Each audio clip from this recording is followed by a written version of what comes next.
Minhas irmãs e meus irmãos, muita paz. Perdoar e perdoar-se. Vamos primeiro falar sobre perdoar. Jesus veio à Terra e, agindo de maneira diferente de todos aqueles que pregavam religião na época, ele enfatizou a sua mensagem, ligou a sua mensagem, dando-lhe um aspecto educativo. Nós temos até um artigo que escrevemos, Jesus, o educador de almas. Ele não foi um místico, um orador que encantasse as pessoas, que falasse bonito e as pessoas ficassem chorando. Não há nenhum relato no Evangelho que Jesus tenha emocionado uma plateia, a ponto da plateia começar a chorar e etc. Não. Jesus levava uma mensagem à criatura, ao coração, buscando tocar o sentimento, mas a inteligência. Saber por que eu faço isso, por que eu devo deixar de fazer aquilo. Um verdadeiro instrutor. Um orientador. Eu não digo que foi um professor, né? Porque senão eu vou falar que eu sou colega de Jesus, né? Então, não me move esse desejo. Então, uma das coisas que Jesus enfatizou muito foi a necessidade do perdão. Porque o perdão é básico. O perdão é básico. Sem o perdão não há evolução espiritual. Ninguém cresce espiritualmente se não aprender a perdoar. Mas perdoar o quê? Perdoar tudo. Tudo. É um longo aprendizado nosso. Porque quando Jesus chegou à Terra, no meio do povo judaico, a vingança era perfeitamente aceita. Aceita. Estava lá no Velho Testamento, que a criatura pagava olho por olho, dente por dente, mão por mão, pé por pé. A lista é grande. Então, se ele quebrou meu braço, eu tenho o direito de quebrar o braço dele. Se ele furou meu olho, eu tenho o direito de furar o olho dele. Tem gente que fala isso é vingança. Não é vingança não, isso é justiça. Porque a lei de Moisés, antiga, era exatamente para chamar a atenção daquele povo atrasado, povo muito atrasado, que o outro tinha o mesmo direito meu. Se eu quebrasse o braço do outro, eu estou dando a ele o direito legítimo de quebrar o meu braço. Era a lei. E Moisés aprendeu essa lei, que era vigente na Babilônia, alguns séculos, os 3 séculos antes, chamado Código de Hammurabi. Esse Código de Hammurabi está gravado numa pedra de granito, né? De diorito, até diz a enciclopédia, um tipo de granito. Está todo ele, são os preceitos, são 282 preceitos que foram recebidos por revelação. Veja bem, 3 séculos, mais de 3 séculos antes de Moisés, do Deus Shamash. Falavam que era o Deus Shamash que mandou aquela legislação. E estava lá. Amarás o teu próximo, odiarás o teu inimigo. Então, estava dando o direito à criatura de se furar o olho do outro se ele teve o olho dele furado. Quebrar o braço do outro se ele tivesse o braço dele quebrado. Tem gente que se espanta, diz, mas isso é vingança? Não. Dentro daquele povo atrasado, era um ensinamento para mostrar à criatura que o outro também tinha o mesmo direito que eu. Se eu tenho o direito de quebrar o braço dele, eu vou dar a ele o direito de quebrar o meu braço também. Então, isso ficou durante séculos lá, né? Chamado Código de Hammurabi. Hammurabi era o rei da Babilônia. E isso é verdade porque eu tive a ocasião de ver essa pedra lá no Museu do Louvre, em Paris. Ele mandou gravar as palavras dessa revelação, todas. Eu não li porque são caracteres cuneiformes, né? Não é em português, nem em inglês, nem em francês, nem coisa nenhuma. Né? Mas os sábios, né, traduziram aquilo tudo, aqueles 282 preceitos. E Moisés, segundo alguns historiadores, deve ter se baseado nessa mensagem, né, trazida lá do Deus Shamash, né, para elaborar o seu código, que está no Velho Testamento. Amar a Deus sobre todas as coisas, mas odiar os seus inimigos. Está lá. E Jesus fala, lá no Sermão da Montanha, né, aprendestes o que foi dito, amareis o vosso próximo e odiareis os vossos inimigos. Eu, porém, vos digo, amai os vossos inimigos, fazei o bem aos que vos odeiam e orai pelos que vos perseguem e caluniam. Precisa ter muita coragem para falar isso, aquele povo atrasado. Né? Jesus era Jesus. Né? Fosse eu, tinha me crucificado mais cedo. E aí ele diz, né? Orai pelos que vos perseguem e caluniam. Porque Deus faz que se levante o sol para os bons e para os maus, e que chova sobre os justos e os injustos. Então você não precisa ficar procurando, a pessoa fez uma coisa errada, Deus vai castigar, você ficar torcendo para cair um raio na cabeça dele, cair uma pedra na cabeça dele. Jesus fala que Deus faz com que se levante o sol para os bons e para os maus, para os justos e os injustos. E ele fala, orai pelos que vos perseguem e caluniam. Por quê? Se apenas amardes aqueles que vos amam, qual será a vossa recompensa? Eu sou muito bom para o meu vizinho, mas meu vizinho é uma maravilha, ele abre a janela, bom dia meu amigo, bom dia meu irmão, louvado seja Deus, né? E tal. É muito fácil amar. Agora eu quero ver aquele azedo. A hora que eu abro a janela, ele me olha com a cara feia, está de mal com o mundo e coisa, bate a janela na minha cara. É esse que eu tenho de procurar amar. Entender que ele está na contramão da verdade. E Jesus fala, orai pelos que vos perseguem e caluniam, a fim de serdes filhos do vosso Pai que está nos céus, que faz, se levante o sol para os bons e para os maus, e que chova sobre os justos e os injustos. Por quê? Se amardes apenas aqueles que vos amam, qual será a vossa recompensa? Não procedem assim também os publicanos, os pagãos? Vejam que então ele chama a atenção. Isso está também, foi transcrito por Kardec no Evangelho segundo o Espiritismo. Do jeitinho que está que eu estou falando aqui, está lá, no Evangelho segundo o Espiritismo.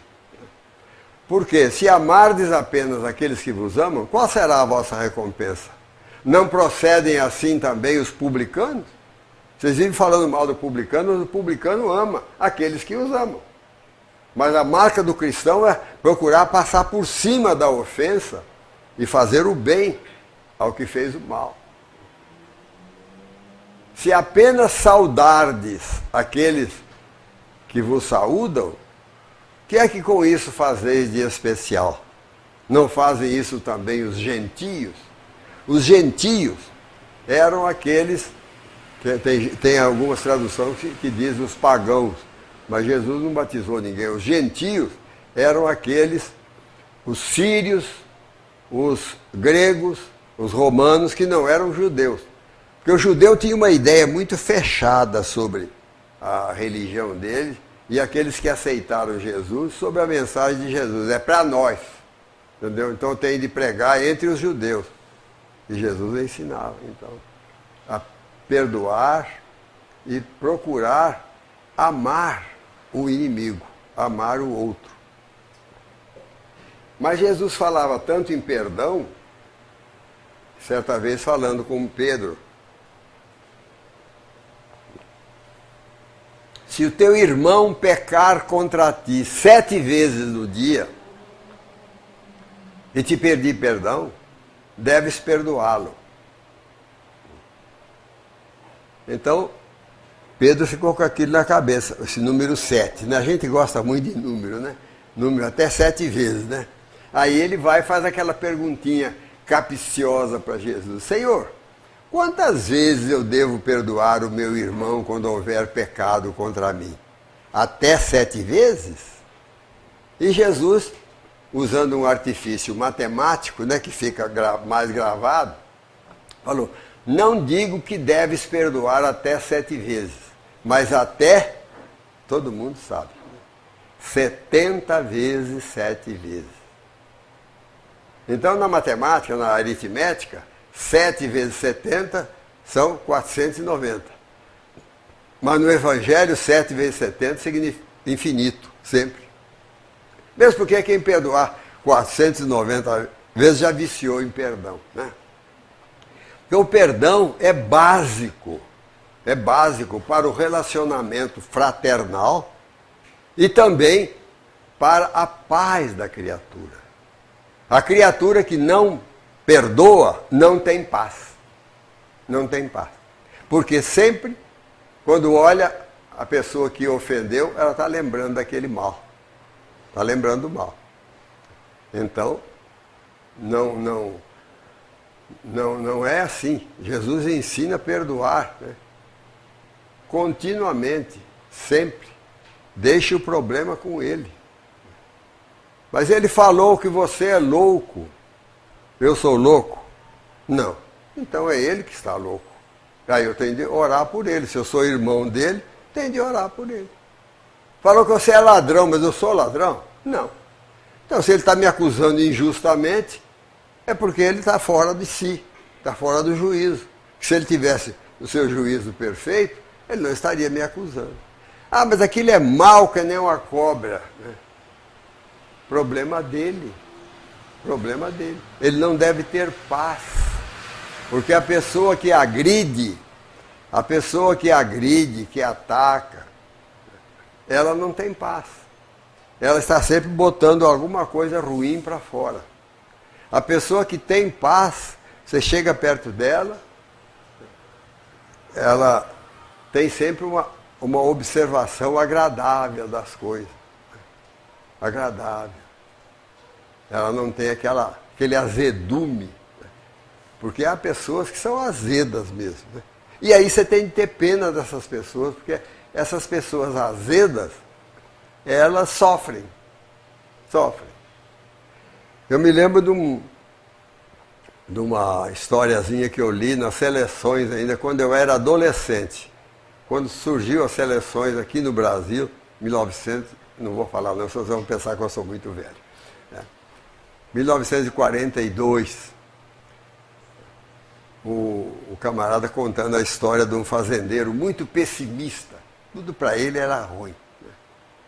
E se chovia, ele falava, está chovendo demais. Se vinha o sol, já está vindo sol demais. Mas teve um ano que o tempo parece que foi marcado de acordo com o gosto dele. O trigal dele ficou dourado, aquele trigo enorme. Aí o companheiro, o vizinho dele, estava cheio daquela reclamação. Ele, escuta, essa vez você não tem que chorar não, né? Porque essa lavoura, o trigo estava até desbordando, assim, de tão cheio que estavam os grãos, né? Aí ele olhou e disse, rapaz, é bom mesmo, mas uma colheita dessa suga a terra, que é uma coisa terrível. Né? Quer dizer, é a pessoa que não aprendeu a olhar as coisas pelo lado bom. Né? Está pensando que ia sugar a terra dele. E assim nós vemos. Né? E a doutrina espírita chama-nos a atenção para isso. Né? Para o fato de nós perdoarmos. Não adianta eu ficar pedindo aos espíritos, me ajuda, me abençoa, me dá um passe de noite, etc., se eu não faço a minha parte. Eu tenho de procurar me manter em paz. Em paz. Então, fazer aquela limpeza na nossa mente. Por que é que o fulano ou a fulana, a lembrança dele me incomoda? Porque tem pessoas que fazem isso. Olha, o fulano... você vê, o problema não está com o fulano, está com ele. Está com ele. Porque se você não ligar para o que recebeu, você não vai sofrer. Aí tem gente que fala, mas o camarada me ofendeu, eu não sou sem vergonha. Bom, então Jesus foi o maior sem vergonha da terra, né? Porque ele ensinou a perdoar, a deixar para lá. Porque se você se educar, se nós nos educarmos no sentido de pensarmos que a pessoa que agride, ela está desequilibrada, e quanto mais sem motivo é a agressão, tanto mais piedade ela deve receber nossa, porque ela está mais desequilibrada. Então nós temos de observar isso, botar isso na nossa cabeça. O que é que eu estou guardando da convivência que eu tenho com as pessoas? O que é que eu estou guardando? Estou guardando mágoa? Estou guardando ressentimento? Estou querendo que, afinal de contas, alguém também dê uma burdoadinha nele para ele aprender o caminho do bem? Não tenho esse direito. Porque o ditado nos diz o seguinte, cada um dá o que tem. E a doutrina espírita nos ensina, cada um recebe aquilo que lhe convém. Aquilo que lhe convém. Então a pessoa pode falar assim, Pacini é desonesto, eu sou desonesto? Não, então ele está doido. Então eu vou orar por ele, conforme Jesus ensinou. E nós não podemos ficar com isso no campo só da intelectual, nós precisamos procurar sentir isso. Sentir pena daqueles que agridem. Aquelas pessoas azedas, amargas, que estão sempre à margem da vida, estão sempre procurando pequenas coisas para atacar o fulano, atacar o outro. Essas pessoas não são felizes, não têm alegria na vida, elas estão preocupadas com o mal. Há uma passagem, um livro do livro do Chico, e Jesus ia passando com os discípulos num lugar onde havia o cadáver de um cachorro, que já estava até em decomposição. E os discípulos logo começaram a reclamar do mau cheiro. Que coisa horrível, quem é que deixou esse cachorro aqui? Reclamaram de todo jeito. Jesus estava com um bastão na mão, passou e mexeu no cachorro assim, nos dentes do cachorro, aqueles dentes brancos, bonitos. Olha que dentes bonitos que ele tinha. Quer dizer, os outros todos acharam a carniça, Jesus achou gente bonita. Então nós devemos pensar isso. Será que eu não estou procurando também o que há de ruim? Será que eu estou procurando o que é bom? Daí a necessidade que nós temos da oração. Orai e vigiai para não cair em tentação. Vigiar quem? Vigiarmos-nos a nós próprios. O que é que eu estou pensando? E quando chega à nossa mente a imagem de uma pessoa desagradável, o problema não está com ela, não está conosco. Porque essa pessoa é desagradável para nós. Eu não vou nem a Jesus, não vou dizer o Chico Xavier, por exemplo. Ele não ia achar que a pessoa é desagradável. Coitado, ele está desequilibrado, ele está meio esquisito e tal. Então nós não temos o direito de botar rótulos nas pessoas. A pessoa, cada um dá o que tem. Agora eu recebo aquilo que me interessa. Se não me interessa, eu deixo para lá. Isso é um treinamento que nós fazemos continuamente. Continuamente. Porque doutrina espírita não é para você ficar só lendo mensagens, tomando passe, água fluida e achar que está tudo bem, não. Doutrina espírita exige que nós procuremos conscientemente o caminho do bem. Analisar como tem sido a nossa maneira de olhar o mundo. Como tem sido? O que é que eu estou dando de volta? O mundo me dá uma porção de coisa ruim. E o que é que eu estou respondendo? Então nós temos de pensar. Daí a necessidade que nós temos da oração diária. Oração diária, que começa de manhã. Quando você se levanta da cama, assenta-se e pensa em Deus, em Jesus. O que é que eu estou fazendo na terra? Sou um espírito imortal, temporariamente encarnado. Eu estou procurando seguir o Evangelho de Jesus? Estou procurando não dar atenção a acusações, a desafios qualquer que venham dos outros? Tenho de pensar isso. Porque nós estamos encarnados para progredir. Para progredir. Então não adianta eu chegar no mundo espiritual amanhã e falar, pois é, mas lá onde eu trabalhava era um inferno. Que lá não há quem aguente. Na minha casa, que lá, né, era um horror. Aí eu pergunto para muita gente. Houve pessoa que já chegou para mim e perguntou. E eu perguntei, é o inferno? É. Quantas brasinhas você leva lá por dia para aumentar a fogueirinha? Você já pensou? Porque se você é cristão, ainda mais cristão espírita, você tem obrigação de pensar que você deve ajudar a acabar com aquele estado negativo, com aquelas coisas negativas. E não incentivar. Daí o cuidado que nós temos no relacionamento.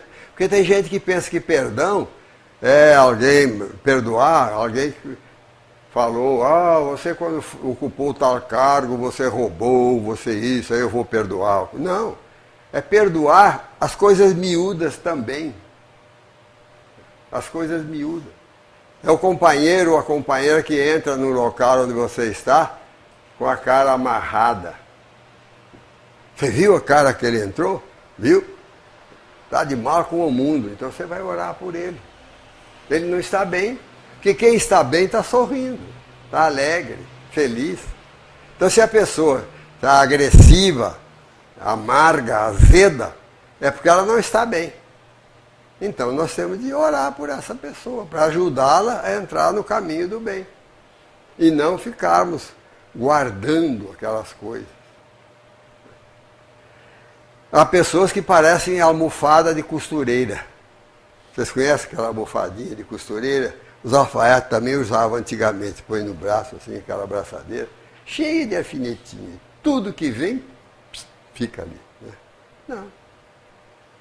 Nós temos de olhar. O que é que eu estou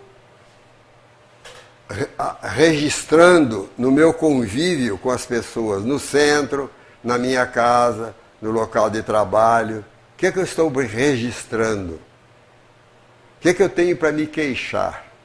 Se eu tenho para me queixar, eu vou conversar com Jesus para que Ele ajude, né, a eu olhar com caridade para o irmão ou a irmã que estão tentando me tirar do equilíbrio. Porque muitas vezes a pessoa fala as coisas, não está nem pensando. Há muita gente insensata, mais insensata do que maldosa. A pessoa chega e fala uma bobagem qualquer. Depois nem lembra daquilo que falou, mas o tolo que ouve aquilo e guarda. Você viu o que ele me falou? Viu? Você viu a cara que ele entrou hoje cedo lá no centro? Ou lá no trabalho? Ou a cara que a minha mulher levantou de manhã, me olhando logo com a cara azeda? Ou vice-versa, o meu marido levantou? Então nós temos de nos educar no sentido de observarmos as pessoas, né, quando fazem qualquer coisa que nos desagrade, você dá um crédito de confiança para essa pessoa. Ele não está bem. Ele não está bem. E quanto menos bem estiver a pessoa, mais agressiva, mais ela fica. Desrespeitosa e etc. Então nós temos que pensar nisso. É um trabalho, maior trabalho que nós fazemos na doutrina espírita, é a nossa transformação moral. É nós nos transformarmos em verdadeiros cristãos. É o maior trabalho. Não adianta eu ficar, adianta sim, não quero menosprezar. Campanha do quilo, da passe, etc. Tudo vale. Mas o primeiro trabalho, o mais importante, é aqui dentro que eu faço. E é fácil compreender, porque na medida em que eu procurar me evangelizar, compreender o próximo, eu estou vibrando no bem. O meu passe, se eu der um passe, vai ser melhor. Se eu ajudar uma pessoa materialmente, ela vai sentir mais aquele calor amoroso. Se eu procurar orientar a pessoa, a minha palavra vai carregada de uma energia positiva.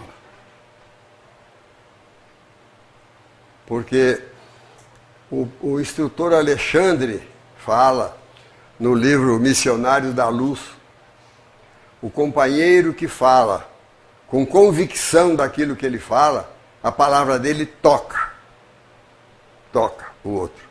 Se ficar repetindo só as coisas assim, sem sentir, sem vivenciar aquilo, a palavra passa. É uma coisa que ele falou. Isso aí eu recebi uma cola dos espíritos, o espírito também dá um cola para a gente. Eu estava fazendo no Rio um trabalho de evangelização da criança e estava um pouco preocupado como é que eu ia terminar a palestra. A palestra estava na cabeça e tudo, mas queria terminar assim de uma maneira, botar uma pedrinha no sapato das pessoas. Eu adoro fazer isso, sabe? Botar uma pedrinha no sapato. Pensar, que cara falou isso? Eu estava ali, de repente, esperando o final do trabalho, eu ia encerrar o trabalho, aí eu olho em cima da mesa, tem um Novo Testamento. Novo Testamento. Eu peguei o Novo Testamento e abri. Abri no Sermão da Montanha, sem querer. E estava no final do Sermão da Montanha. Sermão da Montanha, registrado por Mateus, dos capítulos 5º, 6º e 7º. E abri no capítulo 7, no versículo 29. E o que é que estava escrito ali? E ele falava como quem tem autoridade, e não como os escribas. Então, Mateus sentiu que quando Jesus falava com profunda convicção daquilo que ele sentia e ele vivia, tocava a criatura. Se não, no livro Missionário da Luz é a mesma coisa. O instrutor Alexandre diz, o companheiro que fala, né, vivenciando aquilo que ele ensina, toca. Senão, a palavra é vã. É um discurso muito bonito, mas né, não tocou as pessoas. Por isso eu espero que ninguém vai falar aqui que eu falei bonito. Eu quero que vocês vão para casa pensando em alguma coisa, uma pedrinha que eu botei no sapato de vocês. Então, a questão do perdão é fundamental, é básico. Sem você estar com o espírito desarmado, você não progride espiritualmente. Porque qualquer coisa tira você dos eixos, como a gente ouve falar. Qualquer coisa. Chega uma pessoa azeda, ou qualquer coisa, fala uma coisa assim, impensada, você se fixa naquilo e não esquece mais. Não lembra mais não presta mais atenção no que os outros estão falando. Então nós temos, instalar o perdão em nós é um trabalho de todo dia. De todo dia. Você levanta de manhã, senta-se na sua cama e fala, Senhor, me ajude para que eu receba da melhor forma possível as mensagens que vierem a mim, das minhas irmãs, dos meus irmãos. E que eu não deseje nunca revidar, responder à altura, como muita gente fala, né? E eu falo, não é responder à altura, é responder à baixura, né? A pessoa fala, que vem de baixo não me atinge, né? Já atingiu, já estou sendo mal criado, né? Porque a ofensa só caminha na horizontal, ela não sobe. A ofensa só caminha na horizontal. Quando você se sente ofendido por alguma coisa que alguém falou, você se nivelou com essa pessoa. Mas aquele é um doido, meu Deus do céu. Exatamente, então você também está doido, igual a ele, admitiu. Você falar assim, não, ele está perturbado, ele não está no seu dia, no melhor dia, vou deixar para lá. Deixar para lá. Essa vontade de responder à altura, que é uma grande tentação que nós temos, né? Uma grande tentação. Falou, eu pá, né? Estou só mostrando que eu sou igual a ele. Você não respondeu à altura, você respondeu à baixura. Você abaixou no nível da pessoa. Então é muito importante nós termos isso na cabeça. Pensarmos, usarmos assim no nosso dia a dia esses mecanismos de perdão, de deixar para lá. Deixar para lá. Não presta. O André Luiz fala, mal comentado é mal vitalizado. Você vai comentar com uma pessoa, você viu o que fulano falou de mim? Você não viu? Você viu a cara que ele chegou logo cedo aqui? Meu Deus do céu. Eu não vi, não. Puxa vida, você que está no mundo da lua, não. Eu estou procurando seguir Jesus. Não olhar para o mal. Não olhar para o mal.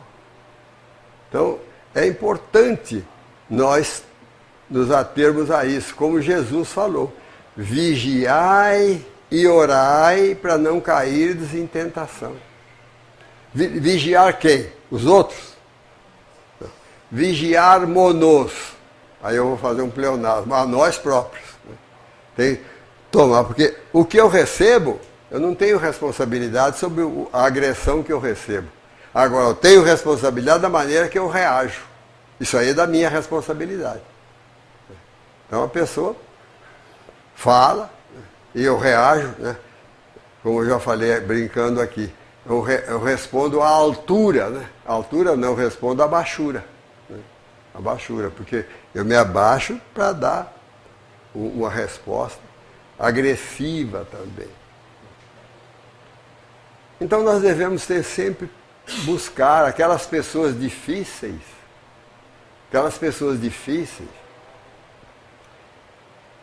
que a gente, muitas vezes a gente fala, né? Ih, aquilo é uma jararaca, né?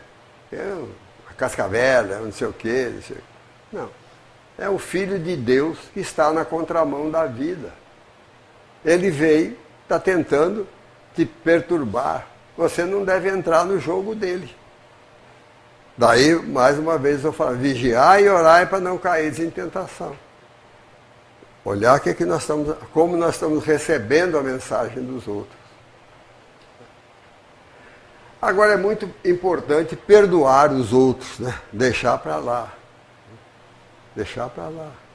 Agora, à medida que você envelhece, e eu vou dar um testemunho pessoal a vocês. Vocês não contem para os outros aí que eu estou dando testemunho pessoal, porque no meio espírita dizem que expositor não deve dar testemunho pessoal. Mas eu já estou mais perto da nova encarnação, de ser jovem de novo, ser rebelde, então já estou usando a rebeldia da próxima encarnação. Né? Eu dou testemunho da minha vida. Eu era bem vingadorzinho. Nasci espírita. Nunca raciocinei fora da reencarnação. Na minha casa tinha reunião mediúnica, dentro de casa. Não pode deixar. Não. Se beber demais, eu fico bêbado. Obrigado. Nunca raciocinei fora da reencarnação. Entendia a vida através da reencarnação. A comunicação dos espíritos, havia reunião mediúnica na minha casa. Minha mãe era médium.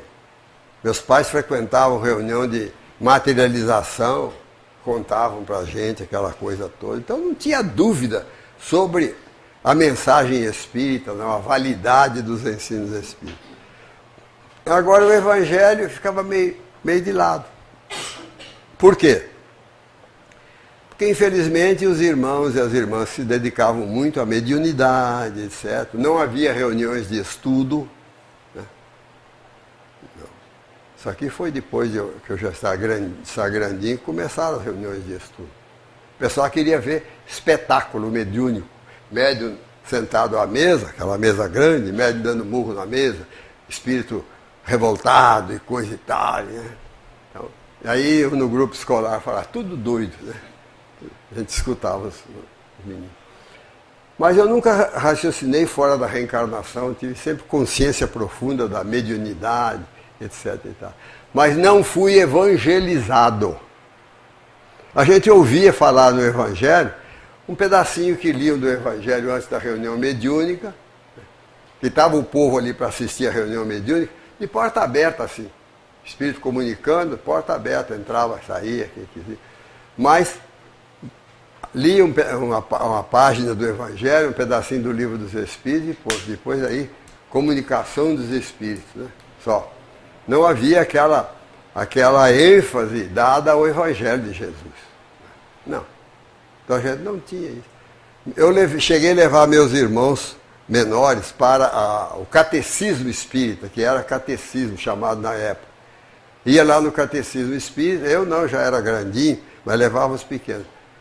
Era aquela decoreba. O que é Deus? Inteligência Suprema Causa. Pegava o Livro dos Espíritos, ficava repetindo aquilo. Criança não tinha evangelização, não falava do Evangelho, das belezas do Evangelho de Jesus.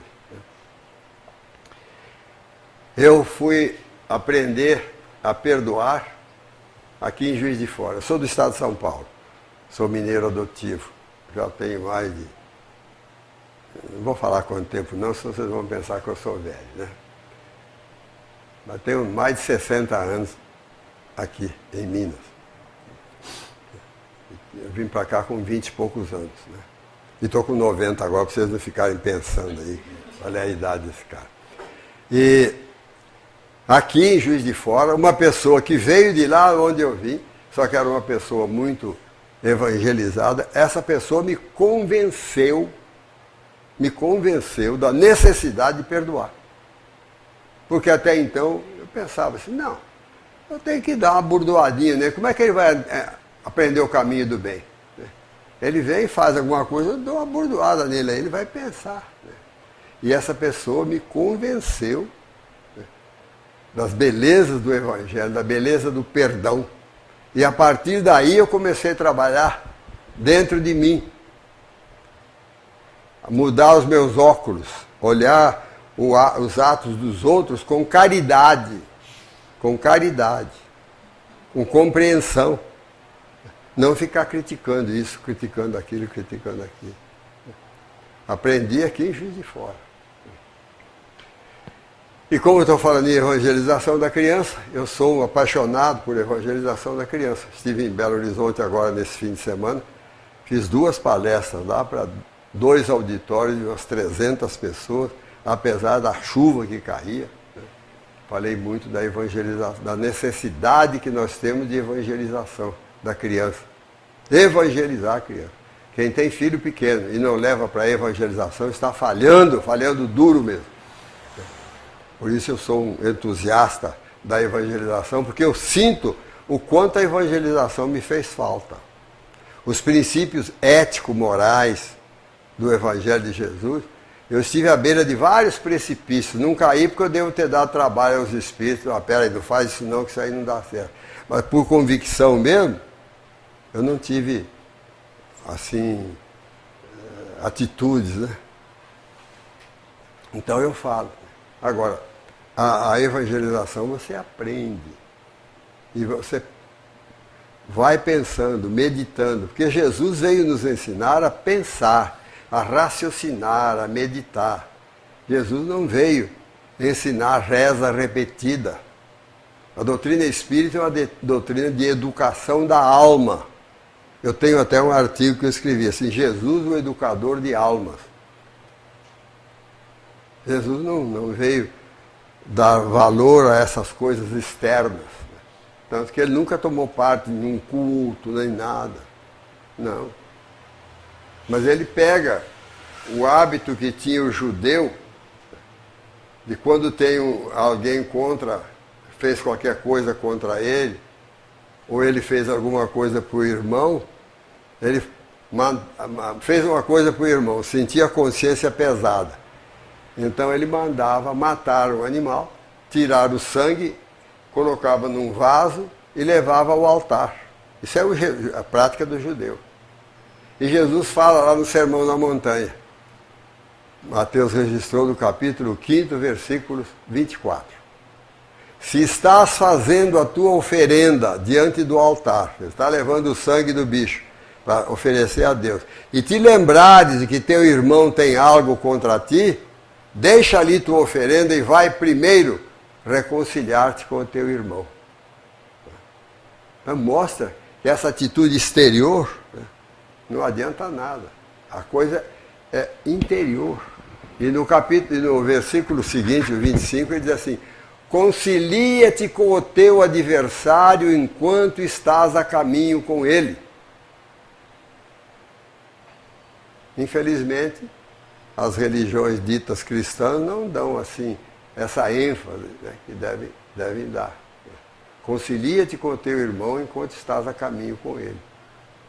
E aí ele fala de sofrimento depois da morte, mas não fala sofrimento eterno, mas ele fala que das consequências da criatura andar na contramão da vida.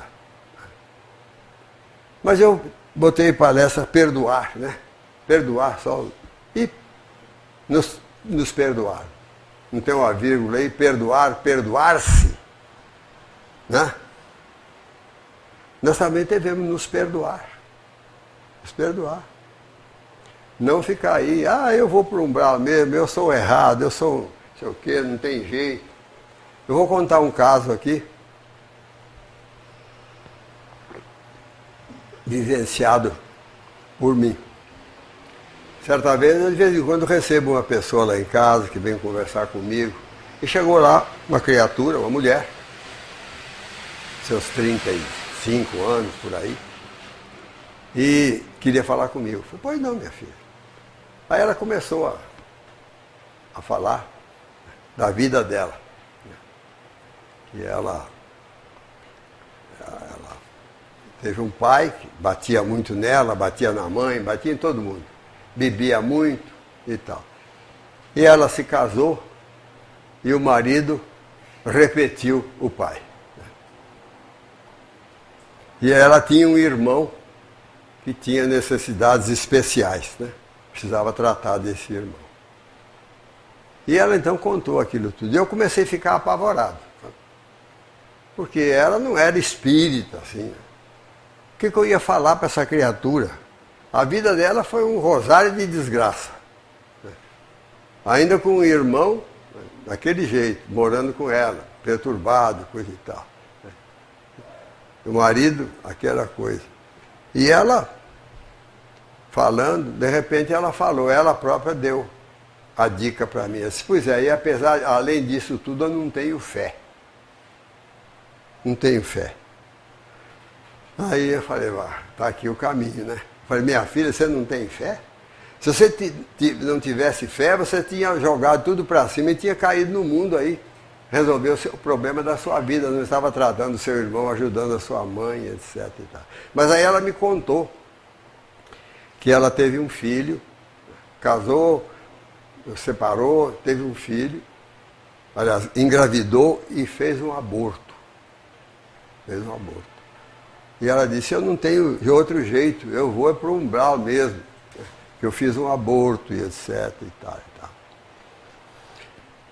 Aí, nessas alturas, eu estou orando, né? Pedindo aos espíritos para me ajudarem. Aí eu falei para ela, minha filha, você fez um aborto. Ah, não, e ela disse, E agora eu sou espírita, estou começando a frequentar a doutrina espírita. E lá no centro me convidaram para evangelizar a criança. Como é que eu vou evangelizar a criança se eu matei uma criança? Aí eu falei com ela, olha, você fez um aborto. Um aborto é coisa séria. Mas não existe nada irreparável no universo. A misericórdia de Deus, a misericórdia de Jesus, nos dá oportunidades de nós resolvermos o mal que nós fizemos. Então eu falei para ela. Ela disse, porque eu vou para o umbral mesmo. Né? Porque muito espírita sabe, pensa. Aí eu fiz isso assim, há 20 anos atrás, quando eu não era espírita, mas aí por causa disso eu vou para o umbral. E eu gosto de falar umas coisas assim para causar impacto. Só vai para o umbral quem quer. Eu não quero. Precisa ver como é que você está agindo. Né? Eu falei para ela, você errou. Aborto é coisa séria. Mas o seu arrependimento foi tão sincero que os espíritos ofereceram a você a oportunidade de você trabalhar dentro do setor onde você errou, junto à criança. Junto à criança. Pegue essa oportunidade, minha filha. Perdoe-se, porque ela não se perdoava. Perdoe-se. E todos nós devemos aprender a nos perdoar. Não para repetir a mesma coisa, né? Mas você compreender que você errou, que você fez algo mal, etc. E pedir a Jesus que ajude você a não incidir de novo no mesmo erro. Então eu falei para ela. Quem sabe esse espírito a quem você recusou a maternidade, ele não vai ser uma criança da escola de evangelização que vai ter a oportunidade de ajudá-la. Não sei se você pode ter filho, etc., se você está casado, não tinha perguntado nada para ela. Você, se você puder ter filho, tenha outro filho. E esqueça isso aí. Esqueça o mal que você fez. Agora procure agir no bem, no sentido contrário daquilo que você fez, que você julga mal, que está te atormentando a consciência. Falei, porque Deus é amor, conforme João fala lá no seu Evangelho. E aí me lembrei da primeira carta de Pedro, no capítulo 4, versículo 8. Diz, o amor cobre a multidão dos pecados. Então pegue a oportunidade. Seu arrependimento foi sincero, tanto que os espíritos encaminharam. Agora você não pode pegar as luzes da doutrina espírita e botar em cima de você para você se culpar. Não, perdoe-se. Amanhã você vai. Ela falou, tinha me falado que ela ia para o umbral. Eu falei, não vai para o umbral, não. Mas como não vai para o umbral? Nós vemos aí tantos espíritos sofrendo no umbral? Não. Por isso que é necessário a gente ler os livros e estudar os livros de André Luiz. No livro Voltei, esse não é de André Luiz, do irmão Jacó, depois eu vou falar dois do André Luiz. Tem lá, no Voltei, quando o Jacó desencarnou, estava sendo conduzido para o mundo espiritual com um grupo de espíritos recém-desencarnados.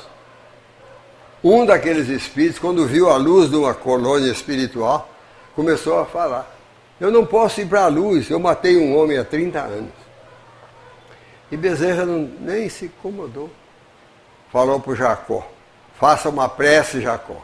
O Jacó fez uma prece e a caravana se equilibrou e continuou indo. Por quê? Aquele homem matou alguém há 30 anos atrás. Agora, ele, a partir daí, ele procurou o caminho do bem. Procurou fazer o bem. Deixou o erro para trás. Então, por que que Deus vai tirá-lo do caminho certo que ele está seguindo agora para botar ele na zona de sofrimento? Não. Ele vai para o mundo espiritual, possivelmente vai se encontrar com aquele a quem ele matou, poderá recebê-lo como filho, etc., para ajudá-lo em outra encarnação. Mas ele agora está voltado ao bem. Voltado ao bem. Pode encontrar alguma dificuldade, etc., etc., mas ele não precisa, porque tem gente que pensa, porque eu fiz esse mal, eu tenho de sofrer lá no umbral. Vai ter um obsessor lá que vai ficar me martelando a cabeça, me cutucando com um punhal. Não, senhor. Depende de nós. Então nós temos de nos arrepender do mal feito e não ficarmos em cima do mal feito. Esse é um exemplo. No livro Falando a Terra, há uma mensagem que André Luiz descreve lá de um cidadão. Até esse espírito é aqui de Ubá, essa região aqui. Ele tinha um amigo que há 40 anos atrás tinha matado um homem aqui na Terra. E estava lá, no mundo espiritual, equilibrado, trabalhando no bem. Muita gente espanta. Ora, aquele homem matou um outro. Matou um outro. Nem foi para a cadeia, nem nada, mas ele mudou a vida dele, procurou trabalhar no bem, se arrependeu, pediu a Deus que desse oportunidade a ele de seguir o caminho do bem. Ele se perdoou. Estava lá no livro Falando a Terra. É uma mensagem do Espírito, é a mensagem mais longa desse livro, Falando a Terra. Não me lembro o número do capítulo.